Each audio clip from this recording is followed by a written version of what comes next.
There you go. We are live. All right, what's going on, everybody? Welcome to Wolf.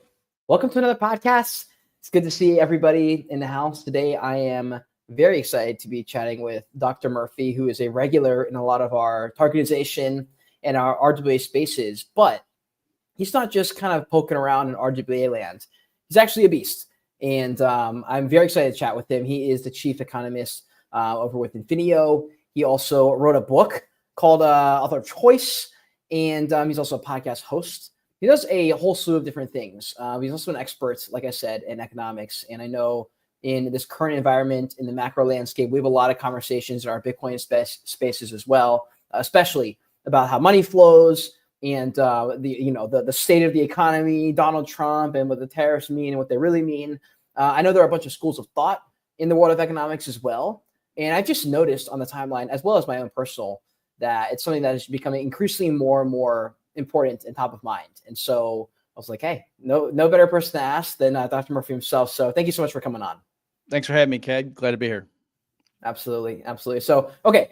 My first question, because I think this might be like the best way to sort of foundationally set the conversation, is for people who are like, okay, took economics in high school, took a class, some guy taught me some stuff. I don't know how any of it worked. I wasn't in the real world yet, so it didn't exactly apply yet. How would you describe like what that is on like the most basic fundamental terms for someone who's like kind of in the game? They understand they've been in crypto for a little bit, but they're trying to get more into the game. Like what is like sort of the layout of why even study economics? Like why is it a passion point for you?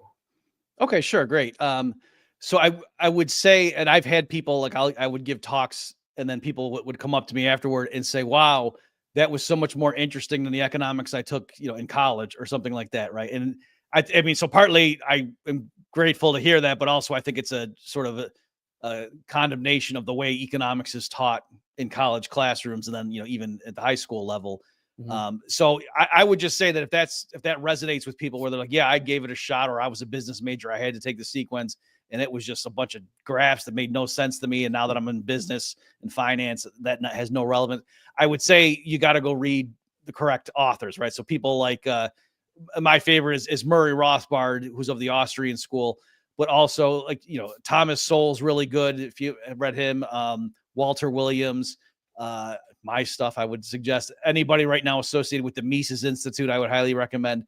And so that's what I would say, that you got to see people that I think are really good economists, but talking about current issues in a way that people that can communicate with the public. I think that's what's critical. As far as what economics is, to me, it's the rigorous study of how humans behave under conditions of scarcity. Like that's probably a way to characterize it.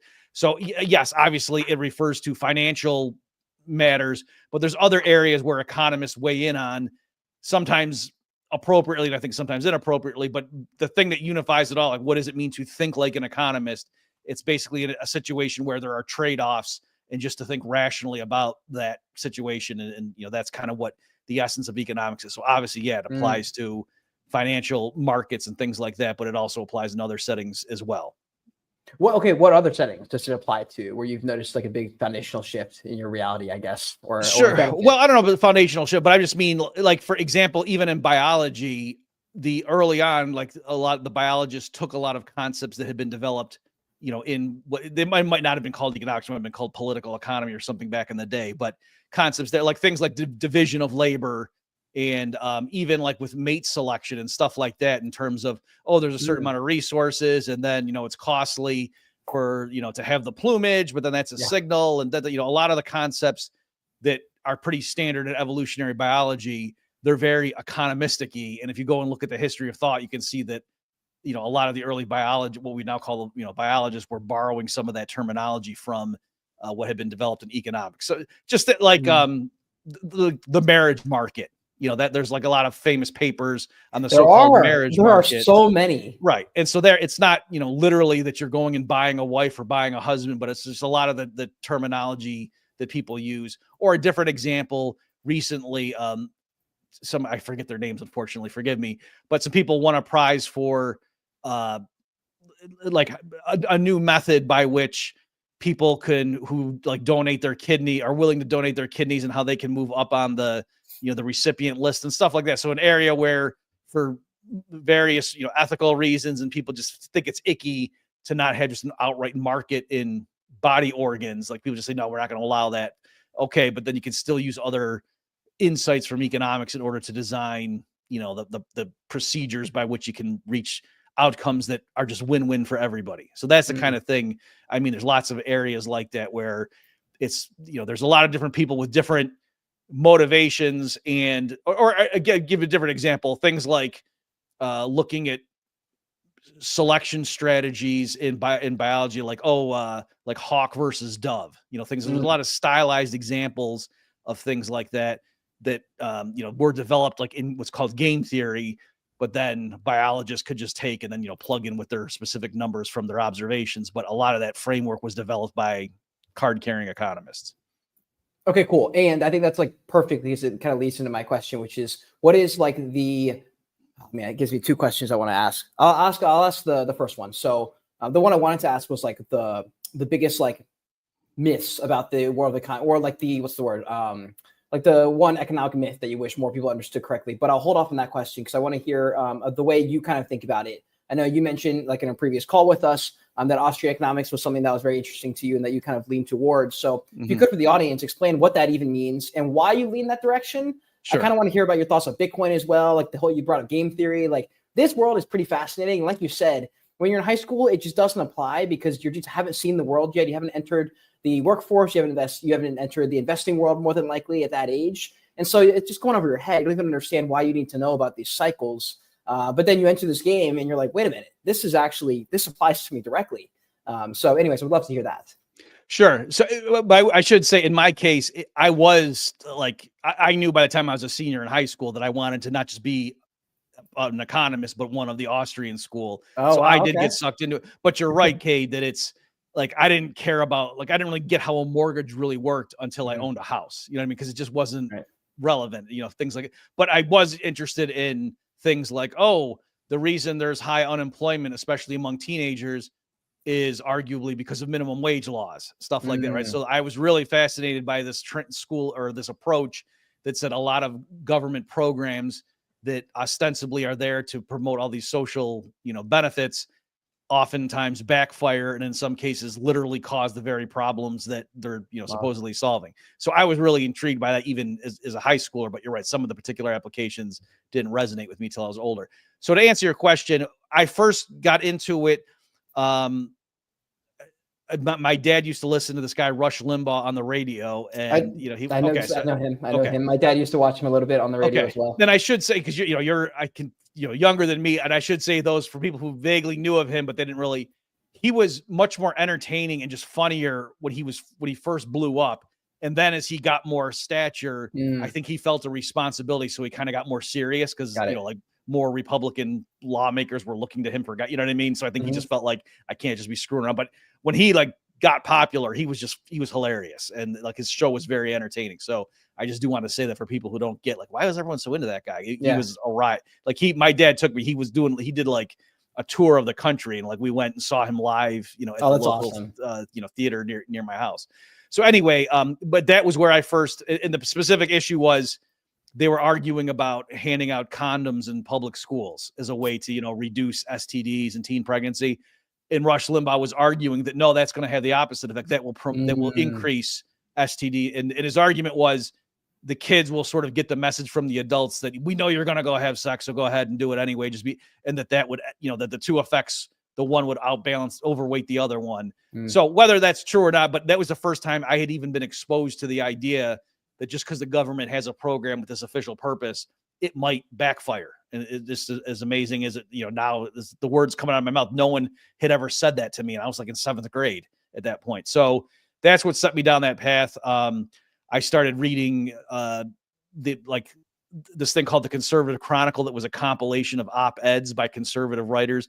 But I noticed I wasn't really a conservative. I was a libertarian because it was, I really resonated with the people that just in general were very skeptical of the government. So not just the government taxing too much and putting too many regulations on business, but also like, the drug war is counterproductive. And look at this, that, during alcohol prohibition in the 1920s, gangsters were shooting each other over alcohol, just like they do over cocaine and heroin today. So maybe it has to do with the prohibition, not so much the intrinsic nature of the substances. And, stuff like that. And alcohol poisoning was up in certain categories during the 20s. And you can understand why once you got into the incentives, right? So that sort of thing opened me up, and I realized, I was gravitating. My favorite writers in that group were guys like Thomas Sowell and Walter Williams. So anyway, I was into what we'd call free market economics. But then I discovered like one component of that, or one subcategory, which was the Austrian school. So that name just comes from the fact that, as you can guess, historically the founders happened to be from Austria. And so that's where the name comes from. But they're similar. Like, your listeners might know guys like Milton Friedman in the Chicago school. So the Austrians and the Chicago school are both united in their disagreement with the Keynesians in terms of, when there's a recession, the Keynesians typically say it's because there's not enough aggregate demand.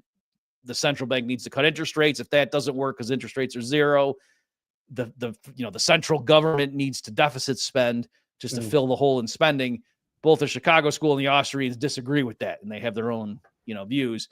But where even the Austrians disagree with the Chicago school is on the matter of money and banking.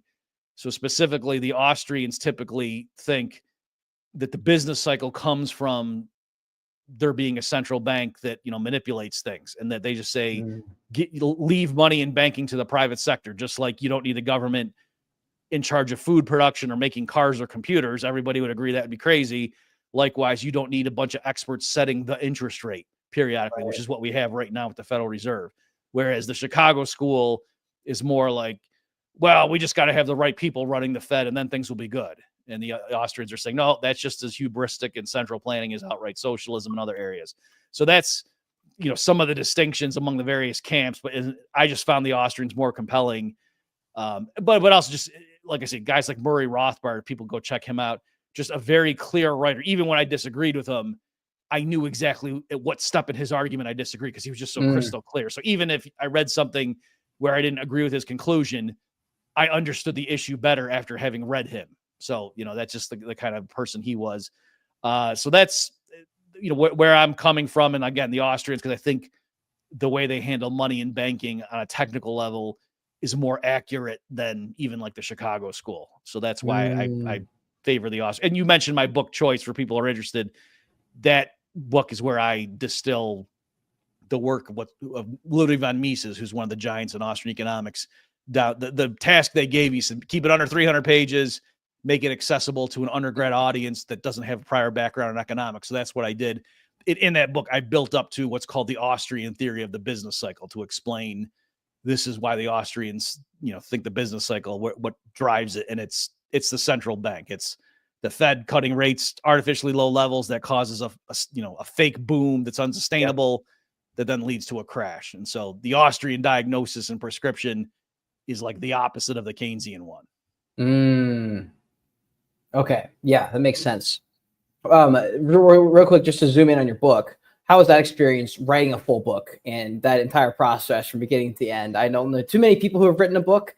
My dad wrote one a while back, and he said it was certainly an experience. So, yeah, so I've written different types of books over the years, and yeah, that one is one of the ones that have the most satisfaction in, because I think, as I said, they gave me a clear marching orders, because Mises' book, just to give your audience a little background. So this guy, Ludwig von Mises, so people may have heard of the Mises Institute. That's one of the leading, organizations nowadays that promotes Austrian economics to the broader public. And this guy, Mises, was just a giant in the field. And he's the one that kind of kept the flame alive of Austrian economics in the dark days after, the Keynesian revolution had swept the field. And the guy was just a genius, and he made many independent contributions to economic theory, but also was a very passionate defender of liberty. Nowadays, he certainly wasn't an anarcho-capitalist, if you know that term. He was what we call like a classical liberal. Okay, but again, he was just a really real ardent defender of liberty, real serious, principled guy. But in any event, his book, his magnum opus is called Human Action, and it's like 900 pages, and it's he wrote it in English, but it's very Germanic, like Mises is like a Renaissance man. He spoke several languages, and his sentence, he just knows a lot of stuff, and so his book is very difficult for a newcomer to just jump into. He kind of assumes that the reader knows all sorts of stuff about classical philosophy and history and all sorts of things.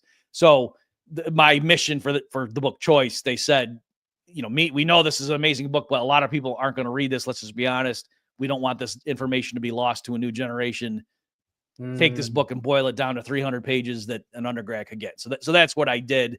And I think I pulled it off. That it's, nice. It was a lot of struggling to figure out what do you include, what do you not. But anyway, so that's, you're asking the question. It was difficult, to try to plan it out and everything. And it's going to sound cliched, but when people ask me, like, well, how do you write? I say, just start with an outline and just first figure out, what do I want to cover, in each of the chapters, and jot some notes down. And just, make sure you can see the whole structure of the book. Yeah, I'm talking like if it's nonfiction, like, if you're telling a story, it might even be a different process, but make sure, you see the structure of the book and understand, okay, yeah, if I hit all those points, that's what I need. I'm not going to be leaving anything out. Okay. And then once you have the outline, take a particular chapter and then just start filling in the outline and then start writing. It's like pretty straightforward. Just break it up into smaller components. Sure. Because, it seems overwhelming at the outset.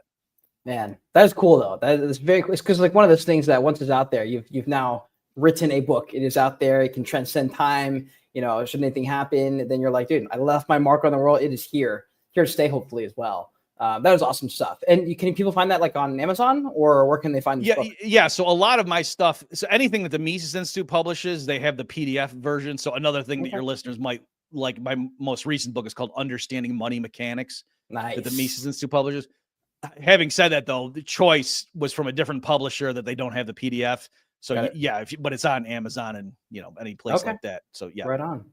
Very cool. Okay, cool. I appreciate the breakdown there, and also getting some thoughts on writing a book, because that is certainly an endeavor most people do not choose to undertake. So circling back to my one last thing too, the connection, like the reason a lot of people, and I don't know if you want to get into this now or later, but a lot of people who get into Bitcoin came from Austrian economics, and that's not a coincidence. Partly because it's the people who are who like Austrian economics tend to be very libertarian in their political leanings, but also just the monetary framework it's very conducive to understand. Like, so Austrian economists were talking about having completely decentralized money and just having market produced money before it was cool, right? And so I'm just saying that they kind of theoretically developed the soil in which then the crypto punks or whoever, then planted the seeds and went ahead and created the various predecessors and then Bitcoin itself. That is exactly where I was going. So it is like completely fine that you opened that one up. If you actually wanted to keep going down that hole, so like that was gonna be my thoughts, like a little bit of playing into game theory conversation. But the question was kind of revolving around tying Austrian economics, why so many Bitcoiners come from that school of thought, or at least share many thoughts with that. And then also it's like a 4-pronged question, but now Bitcoin is at a point where Bitcoin is trading at almost $100,000 just casually, right? And a lot of people have sort of just given up on the idea that it's, well, I don't know what they're exactly thinking, but essentially, big money's in, institutions are in, ETFs are in, like all sorts of people that maybe a few years ago it was just like some thing in the future that may or may not happen. Now these things have played out, and some people have said their price has been already. Some people are saying tariffs and all this stuff that's happened with Bitcoin has not been even close to priced in.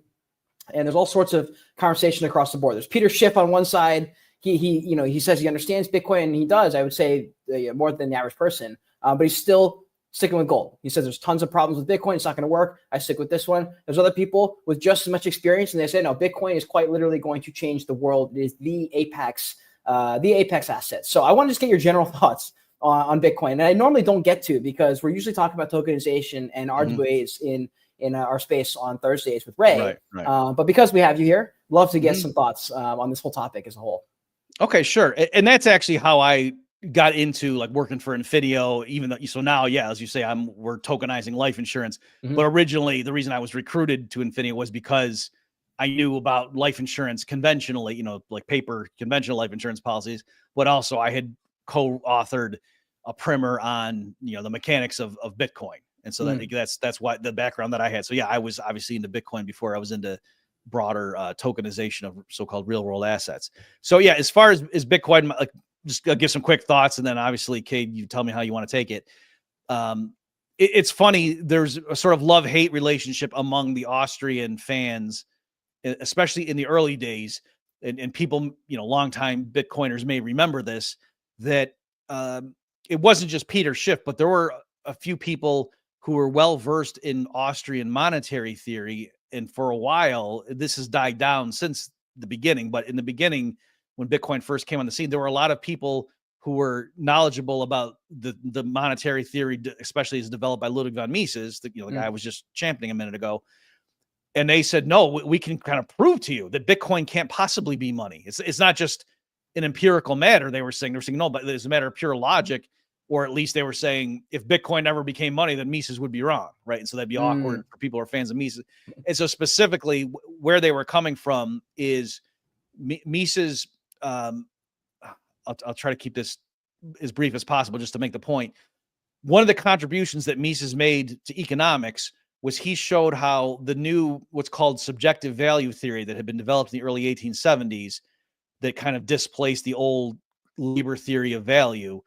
Mises showed how that framework could be applied to money itself, right? So the economists in the 1870s onward, they developed this way of explaining like, oh, the reason, one apple trades for 2 oranges in the marketplace isn't about how many labor hours went into grabbing apples and oranges. That, the fundamental explanation is the subjective utility that people get from eating apples and oranges or making apple pies and, orange juice and whatever. And then it's ultimately like what you're going to go do with the stuff and the happiness it gives you.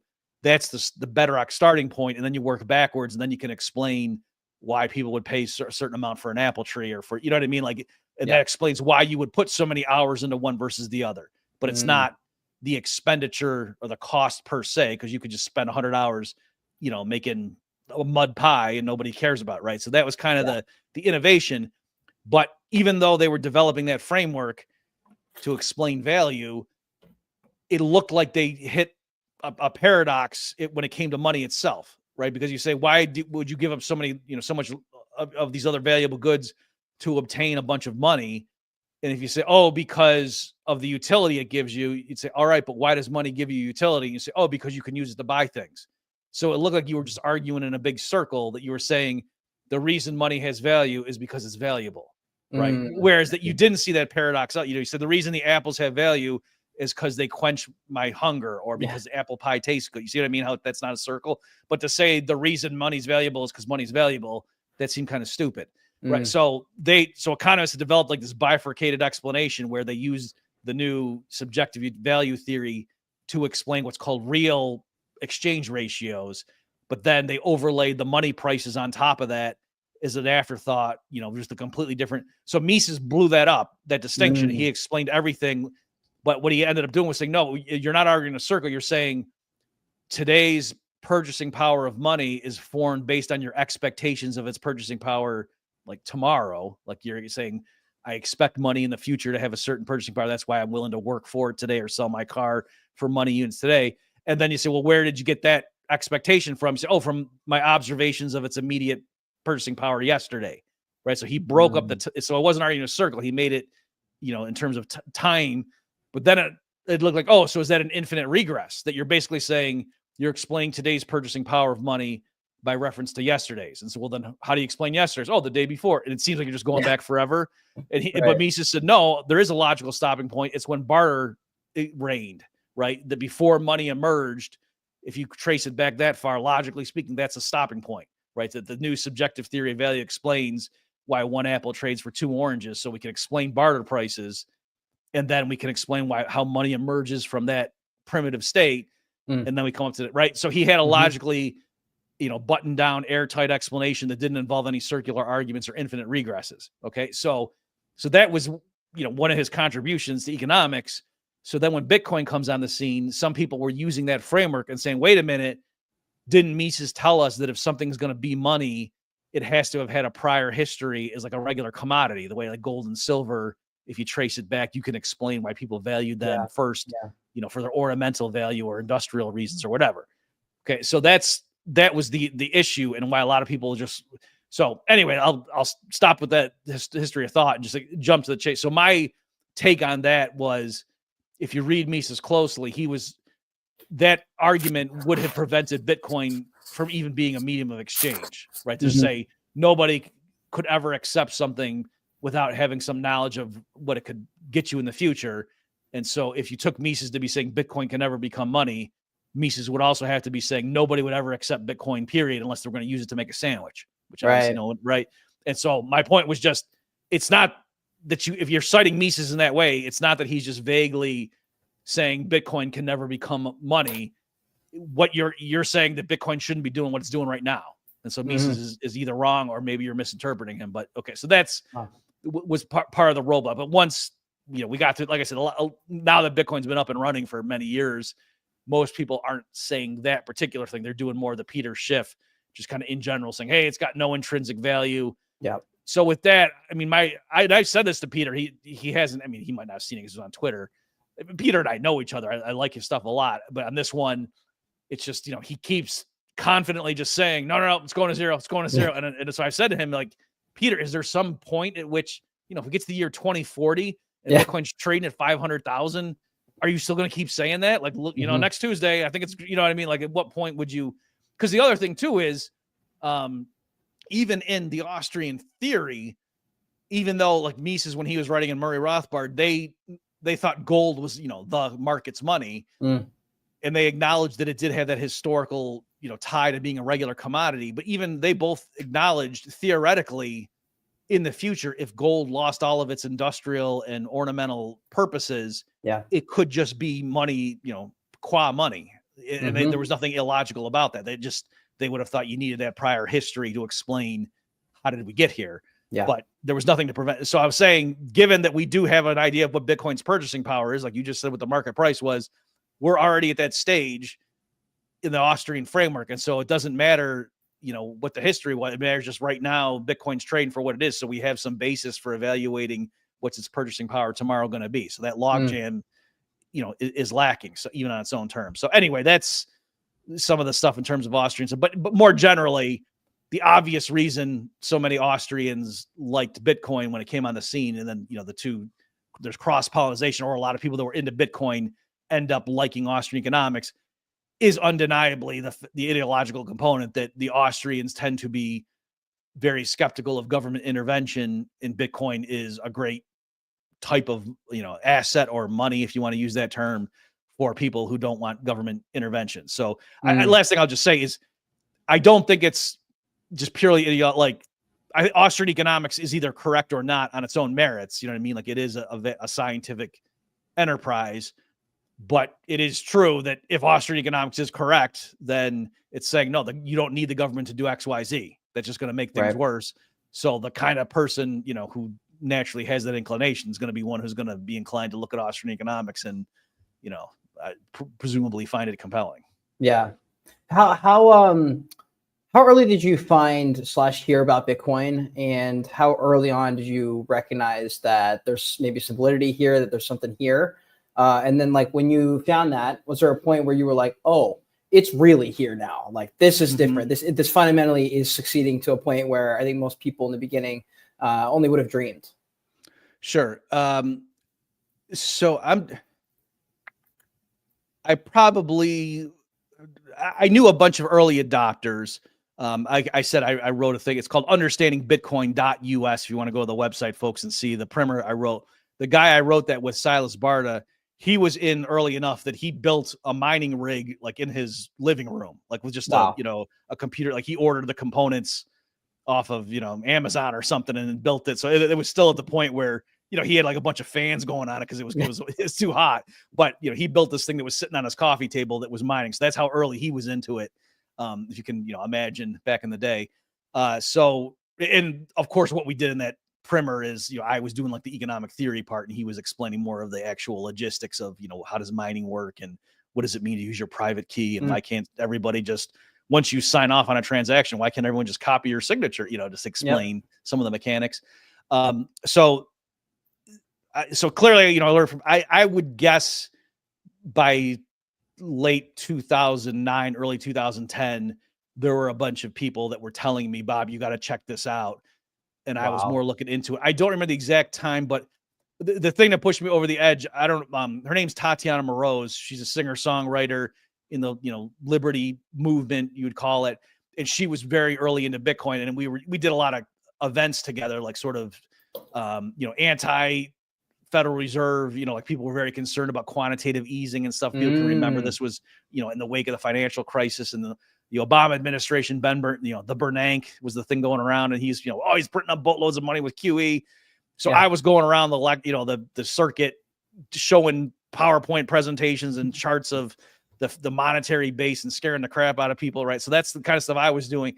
And so we were at this event and she was, performing her songs. And she mentioned to me at this one conference saying, these libertarians are always so doom and gloom and everything's just the sky's falling. She said, you should go to a Bitcoin conference because everybody there is building stuff and they're just all optimistic. So for her, it was more just like, it was just so uplifting and just a difference between the kind of person that was, an old fuddy-duddy. No, yeah, ever since Nixon closed the gold window in 71, this country's going to hell.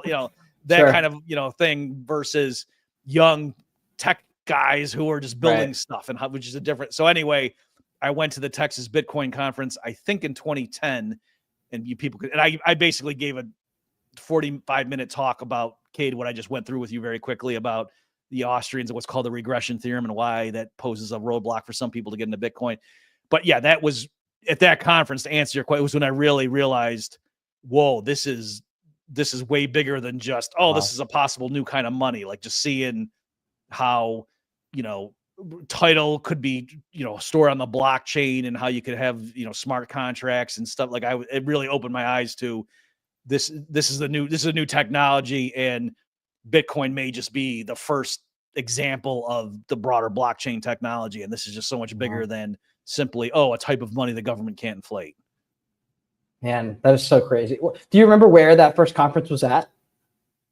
I think Austin, Texas. Texas? Dang. All right. Shout out Austin, Texas.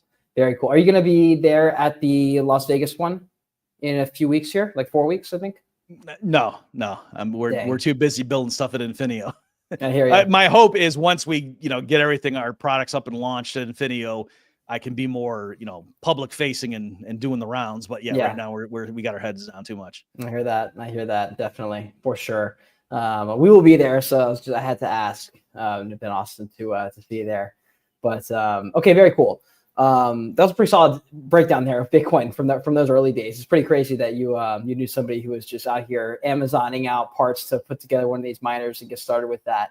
I remember my dad. I've told this story before. My dad was teaching computer science, and before he started getting into like Silicon Valley world, he was building out a lot of the computer science education for schools in America. He developed a lot of the curriculum for it, and he's big in that world. Mm-hmm. And I remember he told me a story that he had like computer labs, obviously, that he had tons and tons and tons of computers 24/7 just running, doing nothing 90% of the time, unless they were like in class and students were in there. Otherwise, they're just sitting there idly.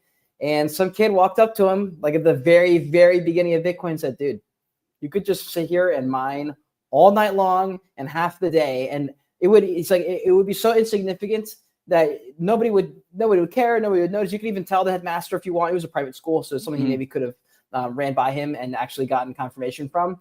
But he ran this whole idea, and I don't know to this day. He doesn't remember if the shill of Bitcoin wasn't like strong enough, or maybe he just wasn't thinking about it or something like that. It's possible that a little bit was just like financial education. He wasn't like deep in the finance world, so it may not have made sense. But I'm just like, dude. He had so many computers. He could have just been running. Yep. Oh man, I'm like, that is so painful. Well, as I'm sure you know too, like there's plenty of people that it was in the early days, like people that were in the liberty movement more generally, and like they really embraced Bitcoin because they thought, like people are like into agorism, if you know that term, like just wanted to be off grid and hey, we just don't participate in the system, that kind of stuff. So they, the idea of Bitcoin, this is amazing, and they were into it. And there's so many of them that they just, they were they were using it like as an off-grid way of, doing transactions. And I just know some of them now when they look back and just think through how many Bitcoins went through their possession for a certain period when it was trading for like under $5 or something. And there's like, if we had just saved just some of that, man, but again, it's, hindsight's 2020 and you got to pay your rent and whatever. Yep. So what are you going to do?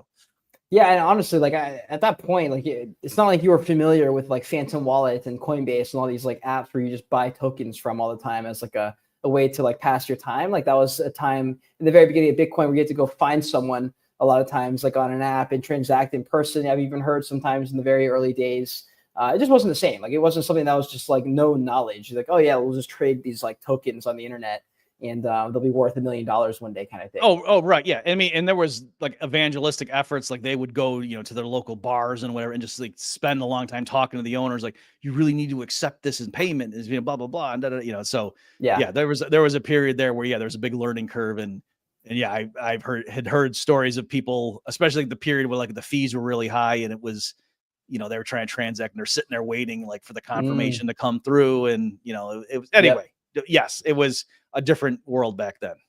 Definitely. Are you impressed with where Bitcoin is at today? Is there anything that like for example, I was in a call and someone had outlined some of their fears for Bitcoin. Like, do you have any fears for Bitcoin that could pretty much derail it entirely to a point where it would be very, very scary for the majority of investors? Or in most cases, are you like, well, it'll probably be fine. We're kind of at escape velocity because Satoshi Nakamoto kind of has a lot of money in that Bitcoin wallet. Most people think, or a lot of people think that, he's never going to touch it, or he would have touched it by now, or maybe he's passed on at this point, or, insert reason. But there's a few things that people have said that they're maybe worried about. I was curious if you have any of those thoughts or fears yourself. Okay. So I guess there's three things I can hit on. And then obviously, Kate, if you want to take any of them in deeper detail, or if there's other things that, your people brought up that I'm missing here. So one thing is, do you know who Steve Patterson is? He was like the co-author with Roger Ver on Hijacking Bitcoin, the book. Mm-mm. Okay. Are you familiar with Roger Ver's Hijacking Bitcoin and the thesis? I probably am. I just don't know. Okay, I'm not quizzing you. I'm just want to make sure. I don't want to assume. Okay. So Roger, AKA Bitcoin Jesus guy, he who's now under being charged with tax evasion and whatnot. So that's why he's in the news. But anyway, he came out with and right when the book came out is when they arrested him.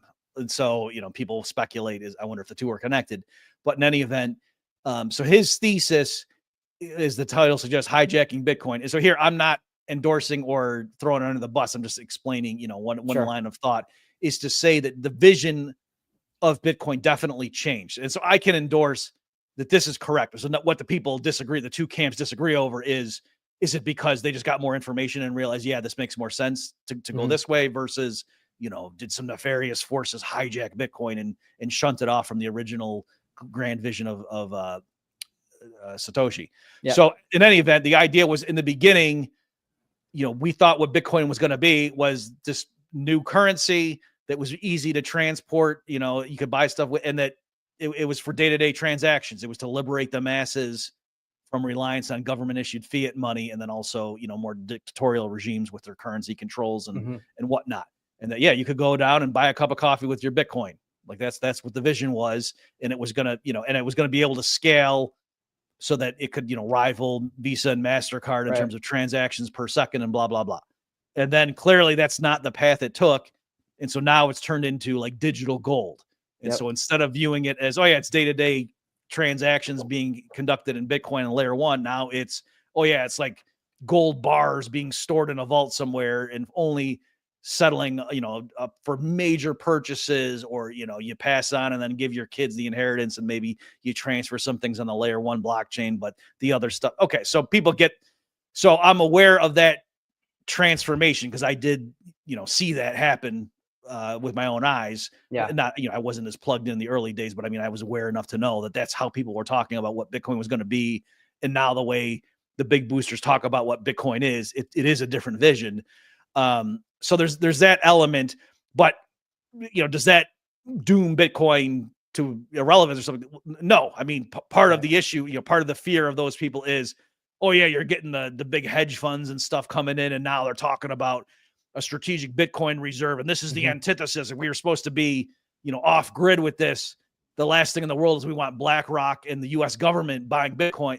So my response to that is, if I understand where they're coming from, but on the other hand, if Bitcoin ever is going to be the money of planet Earth, which is, ultimately what more could it do to fulfill the vision? Yeah. Obviously, not just households, but large corporations would hold some of it, and so would governments, right? Just like for people who are gold bugs, who are the biggest owners of gold? It's central banks and governments around the world. They have humongous stockpiles, right? That doesn't mean, oh, gold is the tool of, intelligence agencies and Klaus Schwab. It's just showing, because gold is an awesome type of money or asset, and that's why they stockpile it, right? So, so to me, it's kind of like there was no, if Bitcoin ever is going to become popular and, be a rival to all the different government crappy fiat currencies, of course, the hedge funds and the institutional investors would start stockpiling it. Of course, you know what I mean?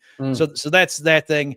As far as I guess the other main one, I think I just linked two of them together, the different Envision and then the institutional investors.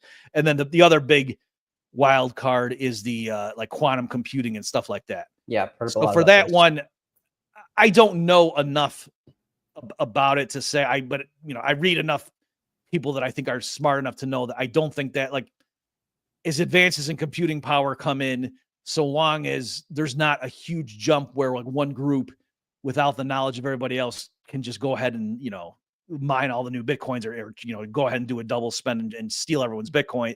Absent that kind of thing, if it's just in general, the ability to solve computations keeps ramping up, I think that, the difficulty factor could be adjusted, to take that into consideration, so long as it doesn't like just happen overnight. So that's what I'm thinking as far as that. But ultimately, to me, to come back to your original question, that would be really the only thing I could see that would stop it. Because even if major governments tomorrow said we're going to execute anybody who gets caught with Bitcoin, that would be obviously a bump in the road, but there would still be people around the world who would, its price would fall, and then people around the world would just buy it up. You know what I mean? Like people would still hold the blockchain would still exist in many, many copies around the world. So we would know who owned what. Right. And, and it would just, I think any regime that was stupid enough to do that would just mean they would fall behind over the next few decades for, compared to the jurisdictions that were like, no, we go ahead, come build here. We love Bitcoin. So that's kind of what I think, that you can try to clamp down on it. And that's why I'm so happy that the Trump administration, putting aside other things that we may disagree with them about so strongly, but the fact that they're so crypto friendly, I think is a great thing, that we're going to have a 4-year stretch at least where people can build here, and that will just allow the global foundations to be built up such that it's going to be harder for people down the road to turn back the clock, as it were. Yeah, definitely. Yeah, that was a great breakdown there. A few really good points. Yeah, the probably the biggest one I've heard that people are nervous about, probably because, like you said, most people are not experts in the final one. And so it just is like this fear mongering thing where you're like, oh yeah, that sounds real complicated and futuristic, and probably AI robots are going to kill us all. And that's like what a lot of people link the quantum stuff to. Do you want to hear my take on are the robots going to kill us all?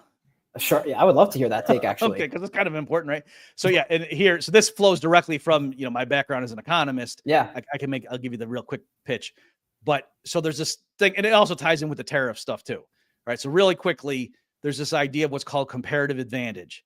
And you'll see where I'm going with this. And so Adam Smith showed in The Wealth of Nations in 1776, that book, that if different, there's some foreign country, and if their workers are better at making some good than our workers are, like let's say the French are better, they can make more bottles of wine per hour than we, the English, can, but we can make more sweaters per hour. Then the French are richer and the English are richer if we each specialize in the thing that we're good at, and then trade with each other, right? The French send us bottles of wine and we send them sweaters. Yeah, that makes sense, right? That if their workers are better. But what David Ricardo then showed in, I think, 1817 was when his Principles book came out, was he showed, it's the case is even for trade is even stronger, that even if there's some foreign country where their workers are inferior in every line, meaning that, to make a unit of that good or service, it takes their workers more hours than it takes your workers. You might think in a situation like that, the richer country doesn't gain from trading with them, but that's not correct. You can show it mathematically. It still benefits both countries if they specialize in what's called the comparative advantage. Right. And then you just get more total stuff. So using that insight, I was saying, even if it's the case, worst case scenario, where the AI, they just boom, take off. Like they start improving themselves and they just keep devoting their computation to making further generations of, GPT or whatever. And there's a takeoff acceleration. The humans are left in the dust and they can just do everything better than us intellectually. And then they start making, robot bodies that are stronger than us, have more dexterity. They can survive in temperature ranges that we can't. They don't need to breathe, blah, blah, blah. Still, at any given moment, there's only a finite number of things that the AI can do, with their computational powers and their robot appendages. And so necessarily you can just show they would benefit from there existing a bunch of humans who also have some skills, and the humans can then specialize in certain things and the robots can specialize in certain things and then trade with each other. Right. So it might be that we go, that it's better that we go on, the space stations and we go and fix the solar panels or something. And that just makes it's more efficient from the robot's point of view than them sending out a robot body to go do it or something. Oh yeah, send some humans. That it's better. You know what I mean? So just like we say, oh yeah, it's more efficient to have the people in Bangladesh make these things, and then we'll specialize in doing corporate finance or whatever, right? So I'm just saying, I'm not saying that the super AI will achieve that, but I'm just saying even in the worst case scenario. So my joke was, I was giving this at a presentation at this investor conference. And so I said, so that's why everybody is absolutely critical once my remarks here, go into the archives, that you guys take my YouTube video and blast it around, because we want to make sure that GPT-9 trains on this. We want to make sure the AI know this so they don't wipe us out, right? So that's great. So I may be the savior of humanity because I said that, and the AI, GPT-9 is going to wait a minute. Instead of exterminating them, we can do better. Somebody please transcript this podcast and tweet it out and retweet the stream as well if you're enjoying it. That way, if any AI is watching podcast streams about it, they'll also catch some of this drift as well. Yeah, that's pretty interesting stuff, actually, because we don't know what it's going to look like. One of the things that got my brain thinking was like all this talk of, I guess this is still on topic with Bitcoin. So it just, at first it may seem kind of random, but, Elon Musk is all in on making us, at the very least, multiplanetary. That's seems to be one of his top goals. There's no reason to stay on one planet. Sounds like it's his mindset, just in case something happens. And that whole conversation, okay, now we're in space. Who owns space? Who owns which parts of space? But then also, for me, was Bitcoin sounds like a pretty obvious answer, or some type of digital currency. I just don't see a world. And this was my perspective when I first got into the NFT and crypto world, which is where I came from before. Kind of coming a lot more, deeper into Bitcoin. But my idea was the metaverse was a big term back then, and virtual reality a few years ago, everyone was this is going to be in 1 year, virtual reality is going to take over, and then it didn't. And then they were then Google's going to come out with glasses or whatever, and then they're clunky and all these things. But eventually, that stuff will be sorted, and the tech will be good enough. And I don't know when that's going to be, but it comes to a point where we probably are able to access a lot more of the world than we used to be able to. It's probably going to be retail. We'll get some level of access to it. And I'm okay, if that's the case, and, in some extreme scenario where a lot of people are in space, I'm are they going to use just our Wells Fargo accounts? Does it make more sense that we'd have something like Bitcoin? Does gold's, question of gold being inflationary by 1.5% or something like that, does that get called into question at some point? Do they find a bunch of gold randomly in space somewhere, and now we've lost all reason to have it anymore, and things change? But my brain was okay, if we were to zoom forward into the future, a lot of people like Michael Saylor and many others are Bitcoin will be worth trillions. It'll be just an obscene amount of value because of the characteristics of Bitcoin compared to anything else. Do you think that's true? Do you think those kind of numbers that Saylor's put out make any sense? And if they do, what kind of scenario would we be looking at, you think, in the world that would constitute a Bitcoin being worth that much money? Would the world look very different than it does today? And would it be so far in the future that it's kind of ludicrous to try and predict these things? Okay.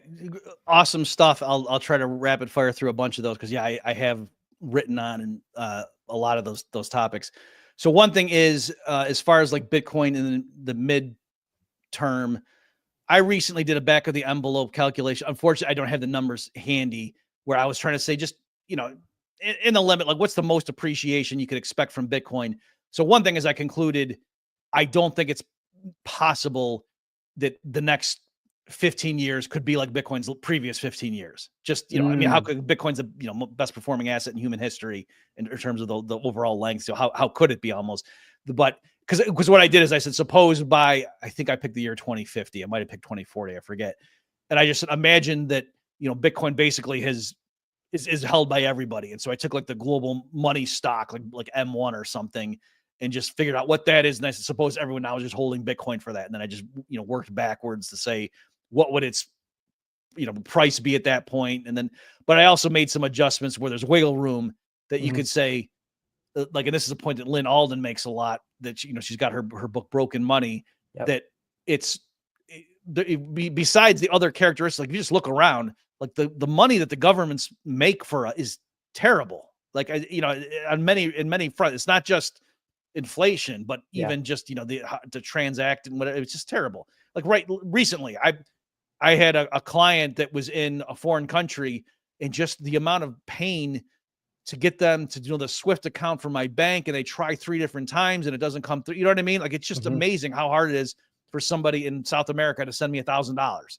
So in any event, Bitcoin solves this. And so you bring that into account and say, oh, people would hold a higher fraction of their portfolio in quote cash if the cash is Bitcoin, as opposed to, even dollars or euros, let alone, some South American currency. Right. So with all those caveats, though, I came out with a number. Again, I apologize, I can't remember, but it was like a ceiling that, how much could you expect Bitcoin to appreciate, on average over the next so-and-so 20 years or whatever, compound annual growth rate. It was a little bit lower than Michael Saylor's optimistic projection. Okay. So in other words, when I was trying to say, optimistically speaking, it wasn't quite as optimistic as his, but it was the same ballpark, right? So I'm not saying he's crazy. I'm just saying that, when I independently went to do a similar calculation, I was not quite getting the levels that he was, but still it was close. So there's that element. As far as all the space and whatnot,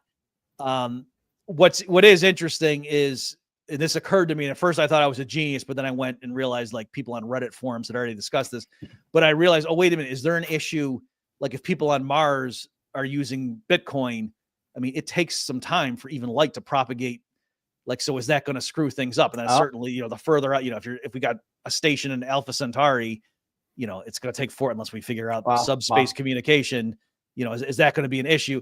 But they have, the Bitcoin guys have thought through this stuff, and there could be things like side chains and, just intuitively it'd be like, oh, if the people on Mars are using, it's as if they got a stash of Bitcoin that they're just trading among themselves. And so they can update, the chain there, and then maybe just once in a while, it periodically coordinates with the chain that's on Earth. And it's all, as long as they're all consistent with each other, which they would be, as long as nobody's cheating, then anyway, so there's things like that. Or, technically you could just launch a different currency that was like Bitcoin in other respects, except it was something different and it was a new chain. You could do that as well. But so there are those, issues like that, but you're right. As far as, and I've long said, talking like adjudicating between Bitcoin or gold, what's the better money for somebody who is a free market fan? And I'm going through the thing, well, hey, if the electricity goes out, then you're kind of in trouble, blah, blah, blah. But I said the supreme virtue of Bitcoin was that it's harder than gold and just for the reason you said, Cade, that technically, we could find asteroids that have a bunch of gold on it. And at some point, that might be good. Like, oh yeah, so the benefits of space colonization or whatever, we go and get, but at a certain point, it's like, well, no, if we found an asteroid with $1 quadrillion worth of gold, that wouldn't be good for gold. You know what I mean? Or the gold holders, right? So it would be good for, people getting dental fillings and stuff, but it wouldn't be good, for gold as money. So there is, whereas again, with Bitcoin, absent, quantum computing or something, people just being able to smash through the security protocol, that no, it's locked in at 21 million, no matter what. So there's those elements. So that's why I do think that, some kind of blockchain based finance is going to be what is going to happen once we have interplanetary travel, just for those reasons. Also, too, at some point, presumably, we're going to have the technology to be able just to rearrange atoms and things, or quarks or whatever. And so I think at some point it won't do to have some physical substance being the money, because it'll just be easy to just, like in Star Trek, hey, make me a cup of Earl Grey tea, and it just And it could, you could say, hey, make me 10 gold coins. You know, that gold coins can't be money if it's that easy to make them, right? It's so that's, I think, where, that you are going to need something where the scarcity is mathematically built in, and that's what, you know, Bitcoin is essential for. Last thing I'll say, I know I've been ranting here. The as far as the colonization, yes, I share Elon Musk's view that humans, you know, we want to colonize partly because we don't want all our eggs to be in one basket.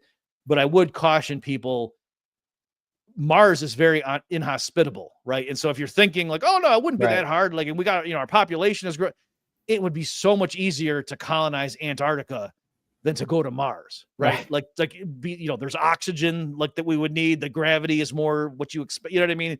It's a lot easier to get to, right? If they run into trouble, it's a lot easier to send them medical supplies and more food.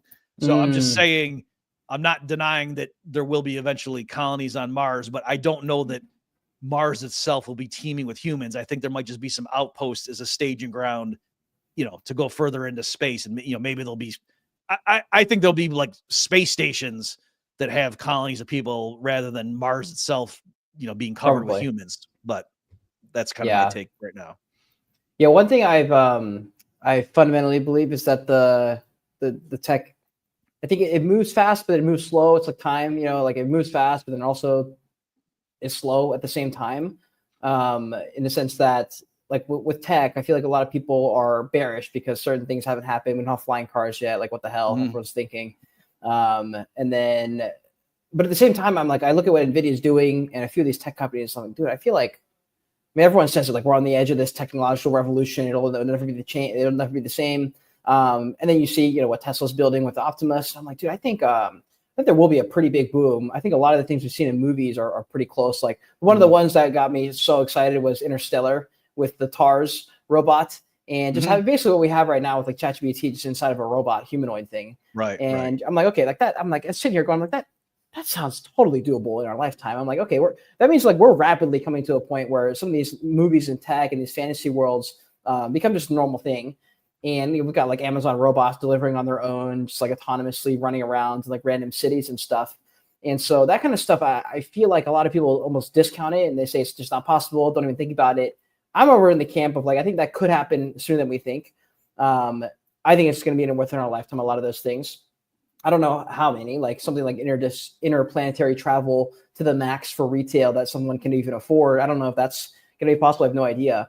It just gets me thinking of like what the economy even looks like, as well as like, you know, is it this situation where once we're down that conversation, is it like, does Earth move as a planet in terms of decision making? Does it become this like whole unified thing that a lot of people are terrified of, or does it stay this, you know, we split it up between countries like we've always done, or what that looks like? But for me, it was always a question of like, okay, like how does, especially once I started to get more into Bitcoin, I was like, how does money work in that kind of scenario? How does anyone agree on it? Like, we're in a situation now where like everyone's calling into question every single currency. We've had US for like the main thing for a long time, but now everyone's getting bearish on that. A lot of the Bitcoiners who are stark Bitcoiners are like completely bearish on the US dollar as an asset. But I'm like, bro, the whole country is like, or not the whole country, the whole world is kind of like basing a lot of the things that they do on the US dollars. If that goes down, we get this whole reordering. And so that has just got me thinking entirely about this whole thing. That's why I asked those questions. They may have sounded like they're just all over the place for people listening, but I feel like that's the things that we think about, because as soon as I asked it, like, you lit up. Yeah. You were like, no, I've written about these things. So I'm like, okay, I'm not crazy then. Right. I just want to know like the timeline of these things. So anyways, yeah, what were you going to say? Yeah, sure. Yeah. So to react to a lot of what you said. I mean, so for one thing is the flying cars. Have you seen, there's video, it's in China. I don't remember exactly which cities, but they're our two companies that just got approval. They're like large drones. Right. And so it's not a flying car that, you know, would have been from a sci-fi movie. Like, it's basically just, you know, fans that are pointed downward, you know, like hovercraft. But it, you know, they have a regulatory permission now that, and I don't know if they already launched or what. Yeah. But in other words, driverless, right? So it's just, you know, the passenger gets in and the thing takes you to your destination, but it's a flying car. And, you know, it doesn't look as sexy as from some of the old movies, but it is, you know, it's a car that does not touch the ground. It takes you to where you want to go, and the computers control it. So it's kind of like, what more do you want? So there's that. What I think is probably coming, you know, but let's say by the year 2050 is So I don't think the U.S. is going to be considered the global superpower. I don't think that China is going to be considered the global superpower. I think it's just going to be a multipolar world. The dollar is not going to be regarded as the global reserve currency. Like it may still be used by a lot of people, but I think it's going to fall in prominence, replaced, I think, by gold and Bitcoin, and maybe some other crypto things as well. But I think those two clearly will rise in prominence. And gold too. It might just be like a tokenized aspect, like maybe it's stored in gold in vaults in Switzerland and Australia and whatever, and people are just trading on blockchains the claims to it. But I think that's what you're going to see, that for sure. And then it's just going to be so easy for people to conduct business in a variety of currencies, just because all the calculations going to be handled automatically, on your phone or whatever. That some of the problem with having multiple currencies is going to be minimized, and so I think it'll that will ease things in that respect. And I think it's going to be like multinational corporations are going to be the new power brokers, who the companies now that are investing all into AI and whatever. I think that's going to bear fruit down the road. You see all these, if you watch certain YouTube channels, the robot versatility, all the stuff that can walk like humans and so you're right. We're not quite there, but there's like 5 different things that are in motion now that 10 years from now, when you see how far they've come, and then you put them all together and it's like, GPT 8 inside of a robot body that is pretty versatile and pretty, has balance and is, it can lift 500 pounds and is bulletproof and blah, blah, blah. It's like, that's going to be pretty good. And you could say, oh, well, we could sit there and, ask it to write a sonnet and do this and that. And then, 15 minutes into it, we can say, aha, you're not as good as a human. Well, okay, but that's also better than 98% of the humans right now.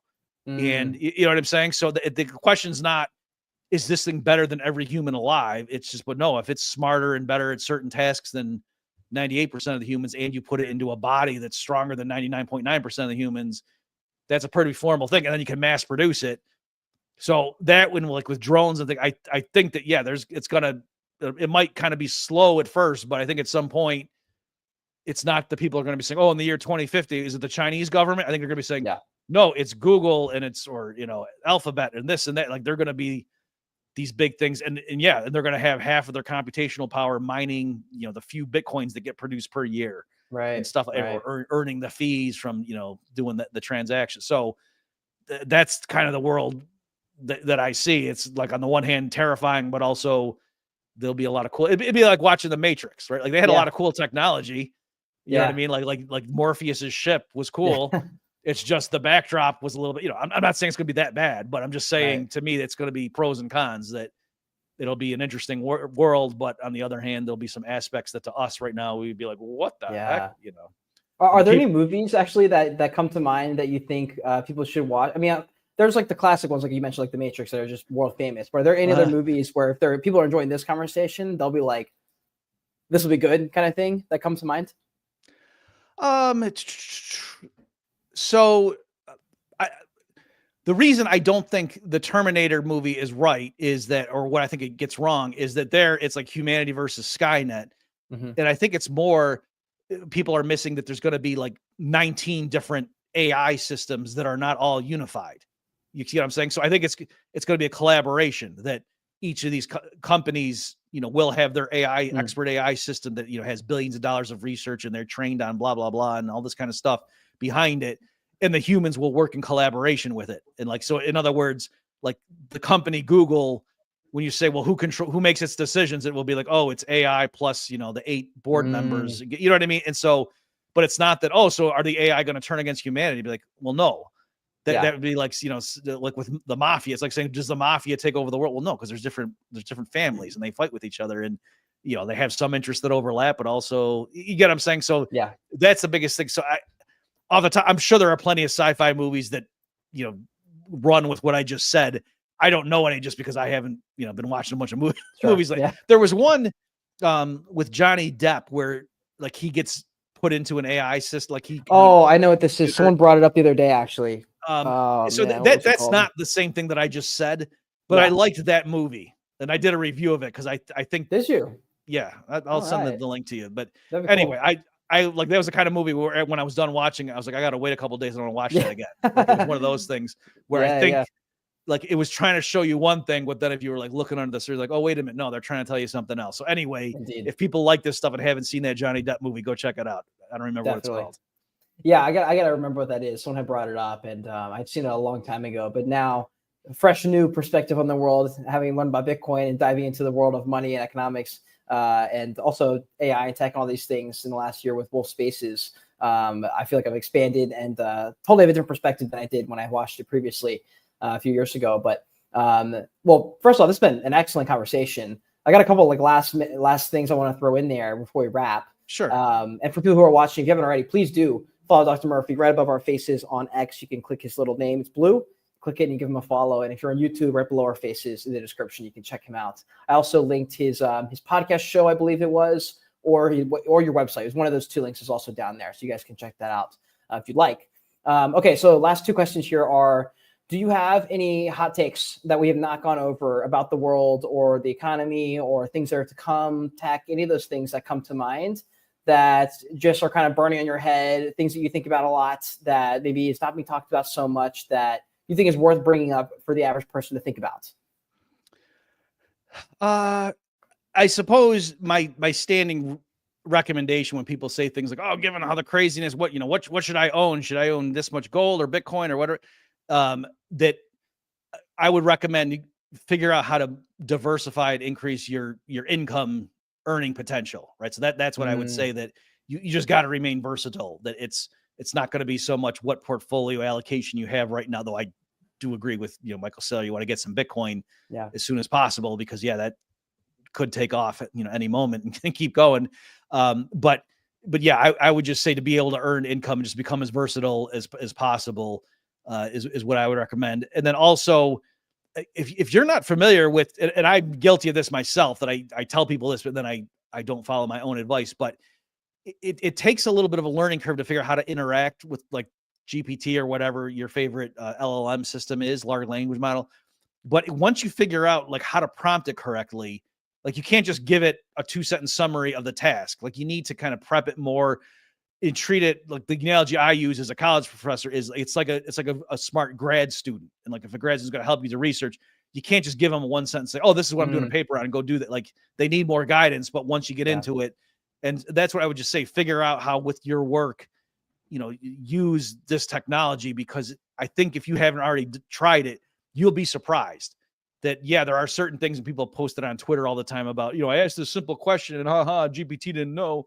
But there's amazing conversations you can have where it's like refining your thinking. So I would just tell people, piggybacking on my recommendation, like boost your productivity is basically what I'm saying, that you have this amazing tool at your disposal that I think we're just scratching the surface of. So I guess that's, those are kind of my hot takes. I love that. And I guess it's maybe a similar question, so that might be the same answer, but is there anything that comes to mind for things that people should pay attention to in addition to that, if there's anything just in the world that is like, is there anything that you think about specifically all the time that you're like, I don't know why people don't talk about this, or I don't know why this is top of mind for more people? Would it be that, or does something else come to mind? Well, I think it's also, let me just give the obligatory plug that I do think people should go to Infineo.ai and see what we're doing there in terms of putting life insurance on the blockchain. But that's partly because what we're realizing, and this is in conjunction with all the stuff that we have on the X spaces that you guys host, that you very graciously let me participate in every week, that it's we're building something new that I'm realizing a lot of my like libertarian fan fiction things from years ago, when I was really getting into this and say, oh, well, I could imagine a scenario where there could be a country and they could do this and the law enforcement could be handled this way and blah blah blah, but a lot of it just technologically wasn't feasible. Whereas now, like with smart contract, you can really come up with things where, well, gee, what if there's people in different countries and they want to negotiate, but if somebody doesn't pay, well, what are you going to do? And you got to wait, you got to go to the world court or what?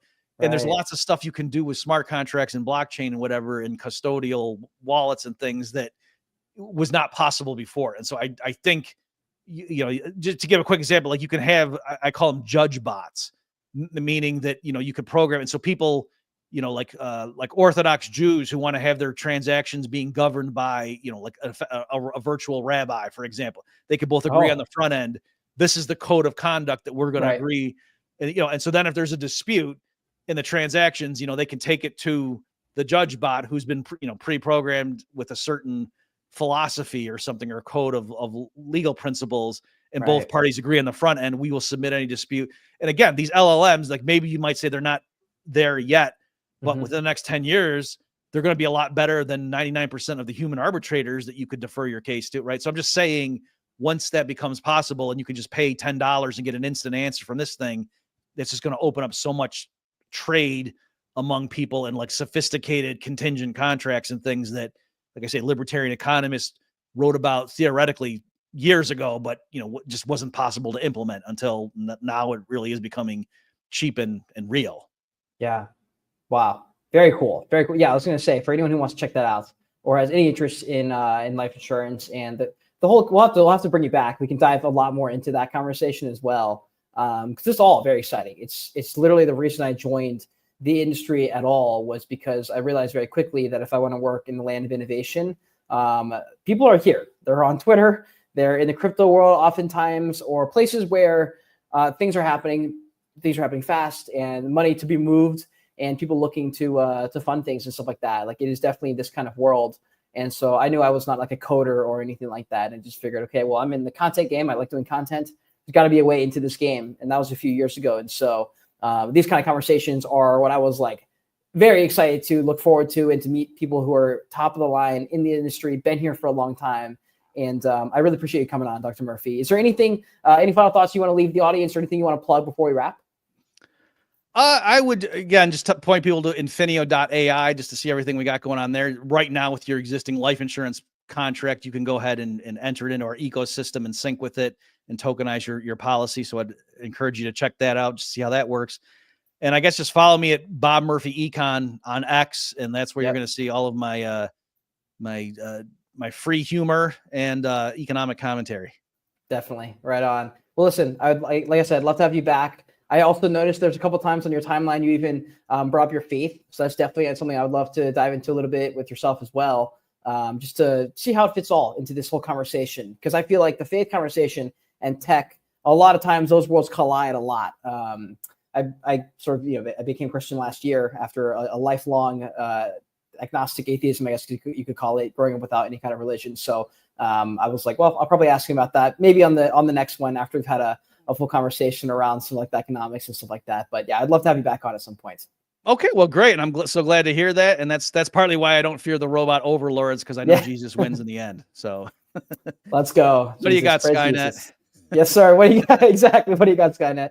I love it. All right, right on, man. Well, I appreciate you coming through. And everyone who was watching, please give them a follow, retweet the stream if you enjoy it. And we'll be back tomorrow at 1 p.m. Eastern, I believe, or Thursday, one of the two, usually once a week. Dr. Murphy joins us at least on the RWA Spaces, so you can catch more of him there. And we'll see you guys all in the next one.